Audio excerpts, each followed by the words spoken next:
And yes, it is showtime again. I am Jay Cleveland Payne. This is Things You Might Not Have Heard.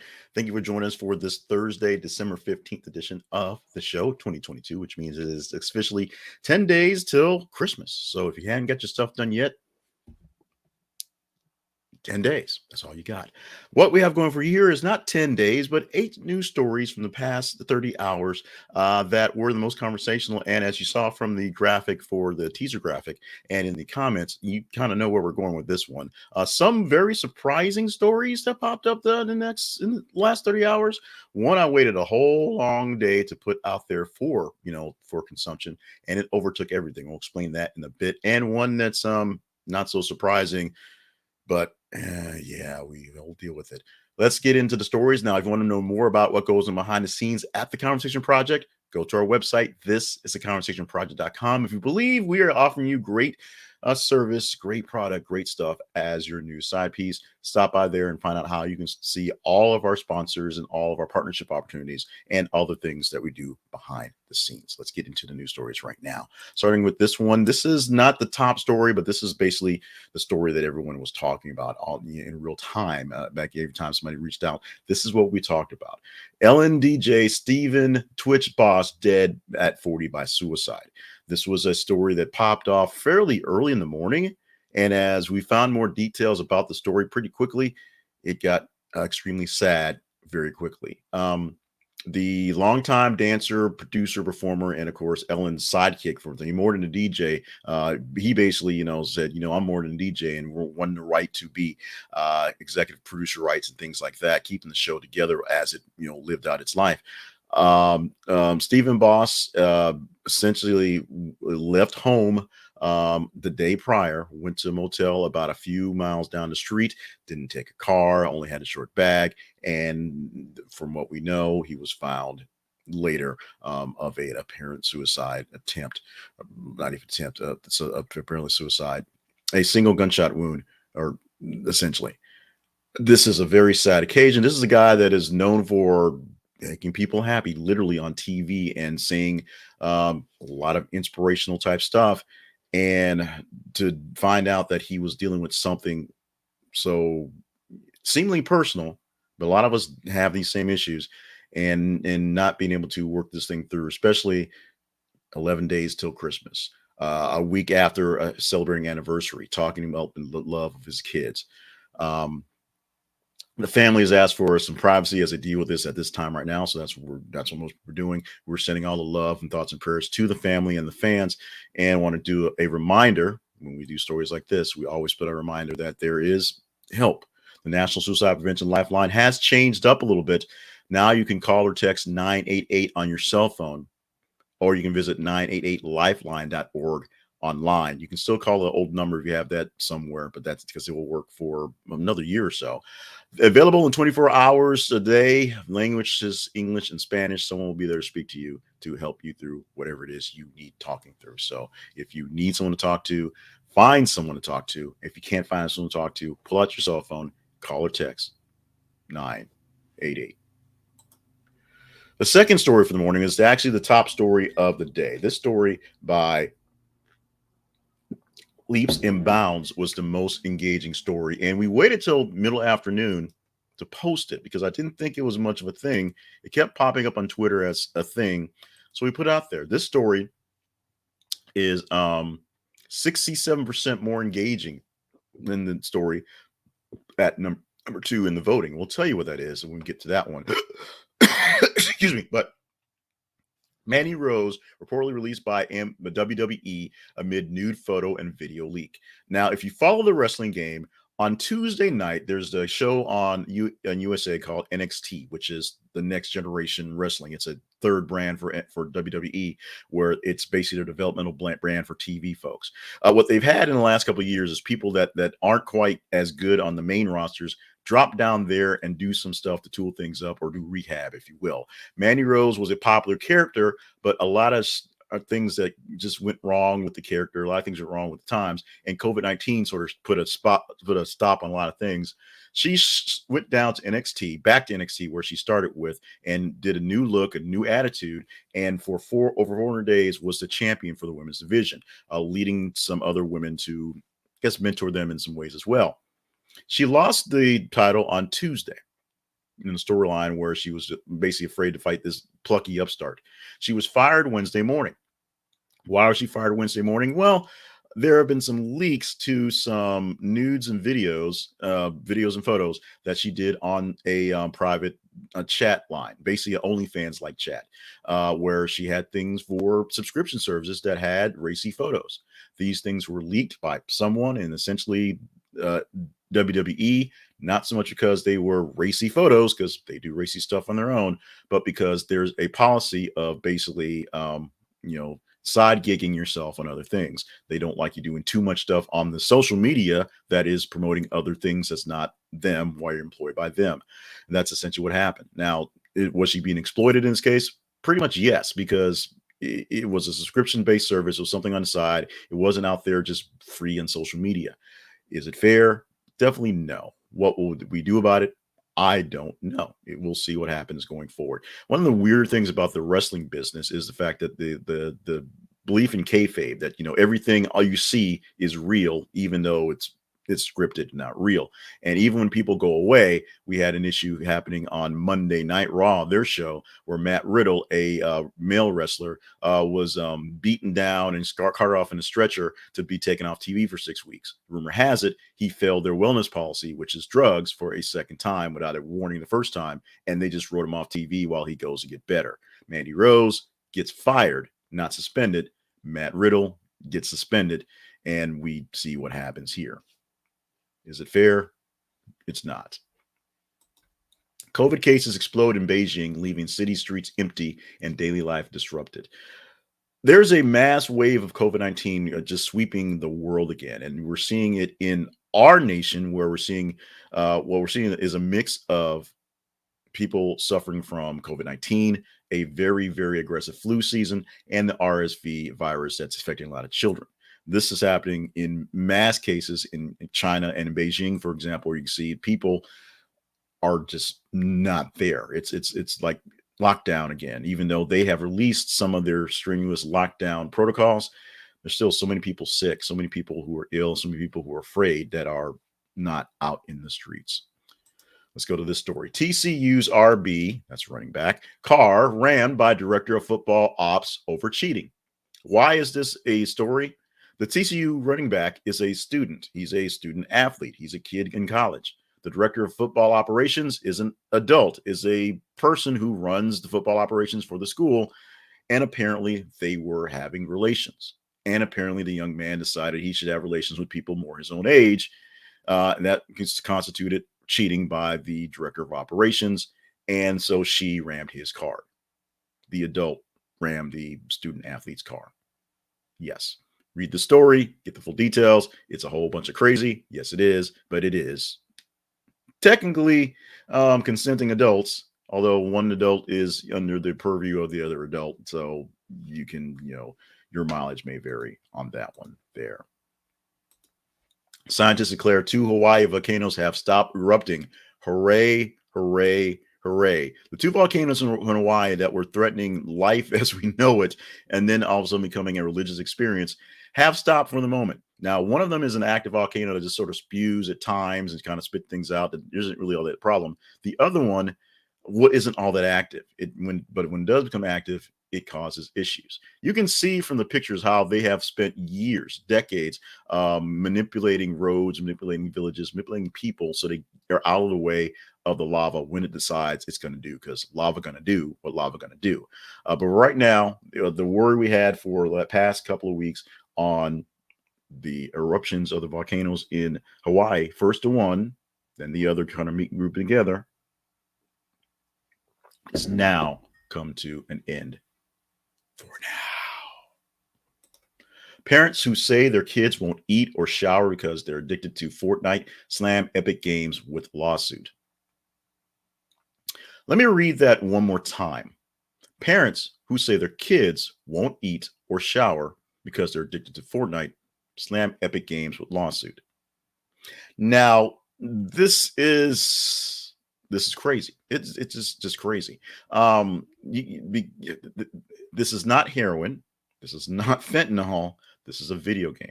And while, yes, I have a 10-year-old who, we have to fight to pull the tablet out of her hands, we're not suing anyone on YouTube. We're not suing that goofy kid who yells and makes funny faces, "Ah!" because it doesn't make any sense. But there is a lawsuit, a really big lawsuit, a large lawsuit, if you will, against Epic Games about the addictive nation of Fortnite. It's true. It's true. It's damn true. You might want to read this one and see how this thing goes. Hell, you might want to actually join in a lawsuit if you've got kids in this situation. But there are serious situations that are real issues of who we are and how we are today, if you will, and things going on and what we'll be doing going forward. And essentially, we'll all grow out of this and turn into something better. Although they all will probably turn to TikTok influencers, so that will probably be a little worse. But this is something that's more serious than my delivery may make you believe, but it's also a little, this is not quite the route we should be going with this. France advances to World Cup final with 2-0 win over Morocco to play Argentina. Messi gets a chance to finally get that win, and France gets a chance to defend their title. All those black, brown folks from France, who are really from like Muslim nations and Africa, are going to make this thing happen with the final in the World Cup. This has been an exciting World Cup, especially as the U.S. made a way to get out of the round of 16 and into the knockout round. Not very far into it, but there we go. But there have been a lot of exciting World Cup action, even if we don't have USA to cheer for. If you're a soccer fan, you've got a lot of love out of it. If you're not a soccer fan, you got the chance to see a lot of things out of it. There have been some weird tragedies over the incident. And of course, a lot of the things dealing with the nation of Qatar not being as nice as they want you to believe they are, but yeah, they are.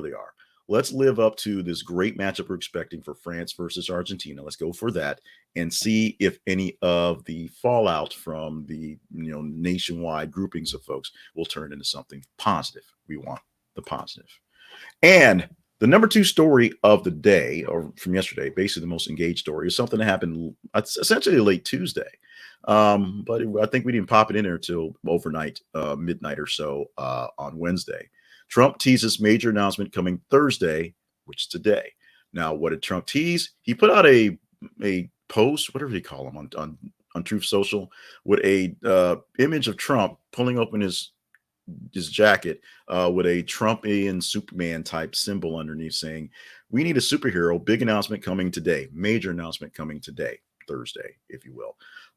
We will see what announcement it is, how major it is, and whether anybody cares. As many people on Twitter said, unless he's announcing that he's turning himself in, don't particularly care. But we're going to see. The first big announcement was he's running for president. He hasn't said very much on that. He hasn't filed any paperwork yet, but I think he can start fundraising just by saying so, by just waving his hand and say, "I'm doing this. Can I get you some money?" He doesn't actually have to run for president. He just says he intends to run for president. We shall see coming soon what the major announcement shall be. Speaking of soups, let's talk about our teaser story for tomorrow. When we talk about this, Henry Cavill won't be returning to Superman role. This story is going to be posting in a few minutes, and Henry Cavill, even though he was in Black Adam with his quick cameo as the Soups, and of course, all the love The Rock gave us saying, "Hey, I need to take on Henry Cavill in our movie and do something big." He's done with the role. His time wearing the cape has passed, as you see, he said there. He explains deeper in this article. What do you think about it? Henry Cavill, is his time over? Are they going to reboot the entire DC extended universe or just scrap it all together? There's now rumors that they're going to try to fight to make it happen, but apparently it's not going to happen with this guy. If you want to make this happen, it's very simple. And we'll talk about this happen, make it simple. Facebook.com/This Is a Conversation Project and Twitter.com/TH_conversation. Those are links to what we call the feeds, our feeds on Facebook and Twitter. If you follow Facebook and Twitter and see what we have going on, check them out. And a news story that you see every 50 minutes, we post a new article. Like it, love it, hate it, share it. Get engaged with the stories.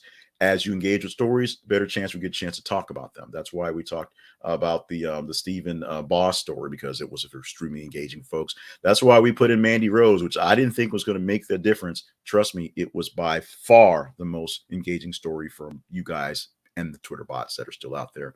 And of course, Donald Trump. Yeah, Donald Trump. Those stories get picked from a grouping of the best stories of the day. We get about 30 to 33 stories within a span of 30 hours. It varies. And then we will pick from the top 15, 8 of those stories to present for you tomorrow to keep things going. That's how the whole shebang works. Now, we're going to talk about the sponsorships. As we said, go to thisisaconversationproject.com/sponsors and meet many of our sponsors, more of our sponsors that can help keep things on the air here. But we want you to talk about something specific. We want to highlight today 10 days till Christmas. So you still have time to make this work out for one of the better gifts you can give to someone, a beautiful chess set.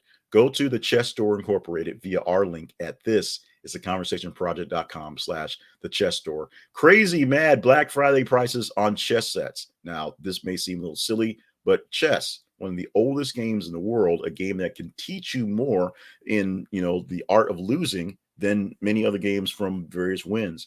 You learn how to be strategic, learn how to be polite, if you will. You learn how to play by rules that are universal, that everyone understands, everyone knows. And you get to play with some beautiful chess sets if you buy them from the chess store.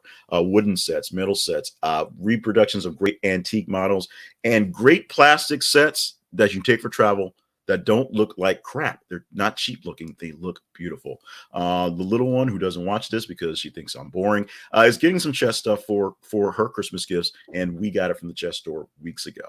10 days till Christmas. Get on this order right now. This is theconversationproject.com/the chess store. This is theconversationproject.com/the chess store. Get it on the chess store. Get them taking care of you. Stop by our sponsors page and have other sponsors that may take care of you. But today, great gift for Christmas, spotlighting the chess store. Guess what?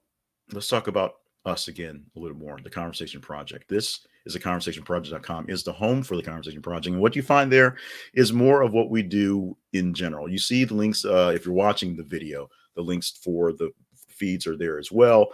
You also links for our partnership page, where if you think we're giving you great service, great value, you can partner with us directly. We'd love for you to do that. We'd love that. If you want to see other ways to connect with us, all the ways, we're all over the place, including the TikTok that we pretty much abandoned, but we're trying to get back to. Links are there at the website. The website is thisisaconversationproject.com. Of course, if you're watching me on video and rather not see me, you can not see the face stuff. There's a podcast. We take this as soon as we're done recording and upload it as an audio, and you can just get the audio to you directly to your podcast feed or via the newsletter. You can find info for those at thisisaconversationproject.com.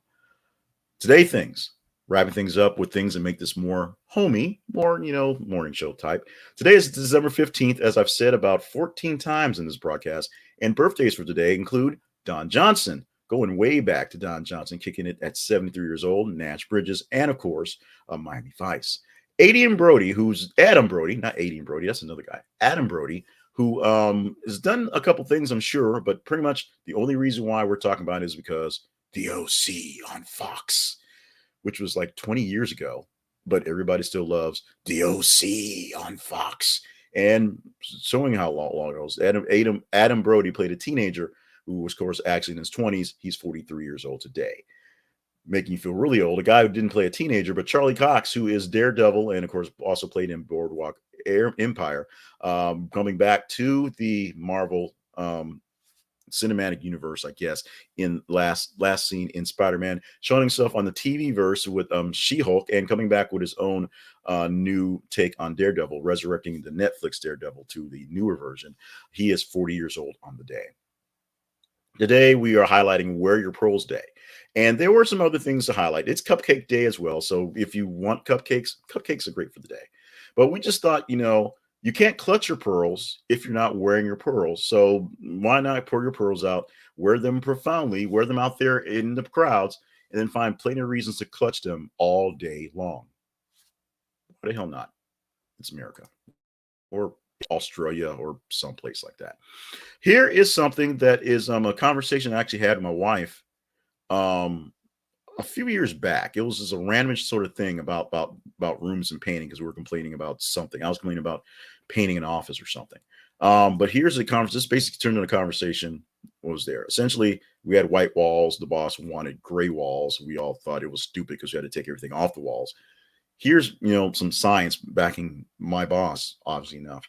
White walls in a room might feel crisp and clean, like a blank slate, but if they're in your workplace, it's time to repaint. Color not only affects a person's mood, but it can hinder a worker's effectiveness. In a study, University of Texas, researchers tested the impact of color on productivity by giving three groups of people clerical tasks to complete in three different rooms, each painted a different color: red, which would be pretty awful, white, and aqua. Some individuals were able to block out the color noise of their surroundings, while others were affected by it. Some had no difficulty working in the red room, while others tended to be distracted by the color. Both groups, however, made errors when they worked in the white room. I'm not sure about the actual science behind this or the actual sort of logic behind this, because it does seem like it's kind of gaudy. The red would seem like it'd be more distracting than the white, but we see people who work in white rooms, institutional white, if you will, tends to be a bit disturbing. Maybe why it's institutional white, maybe why they paint most rooms kind of sort of beigeish or grayish in the case. But I remember this conversation distinctly with my wife over the fact that we were just complaining because like everyone had to take all the stuff off all the walls in the building. And they get it and they paint it. And it was like even the offices, people who had memorabilia from like for like a decade, had been there for a while, had to take off every single picture, every single trophy, every single thing, because he wanted all the walls painted this grayish thing. Wasn't a fan of the boss. Still not a fan of that boss. I'm a fan of you guys, and I'm glad you stuck around for this. This has been things you might have heard for Thursday, December 15th, 2022. I want to do a very, very, very, very quick reminder of our top story, our first story today, and why it's really important that you are reaching out to folks. If you are in need of conversation, National Suicide Prevention Lifeline is there 24 hours a day, English and Spanish. 988 on your cell phone. Call or text. Visit online at 988lifeline.org. In the meantime, thank you so much for joining us. 10 days till Christmas. I can't say that enough. Well, I probably can, but I'm going to keep saying it. 10 days till Christmas. Make sure you do not miss out on any opportunity, because you can't miss out. It's literally 10 days till Christmas. 25 times minus 15 is 10. It's like that. Make sure you're staying hydrated. Stay limber, stay on task. We need you to get through the holidays. We need to get through the 2013 or 23. We need to get you through as much as possible. We need you. Check in on your strong friends who aren't checking on them, folks. Check in on your friends who you don't think anything's going wrong, because we also had an issue this week last week where Grant Wall died of the aneurysm. That he just thought, he had some sort of congestion or something. He didn't know what he had, and he died in Qatar at during World Cup. Didn't know what was happening. Get yourself checked out. We need you around. Thank you very much. We'll see you tomorrow.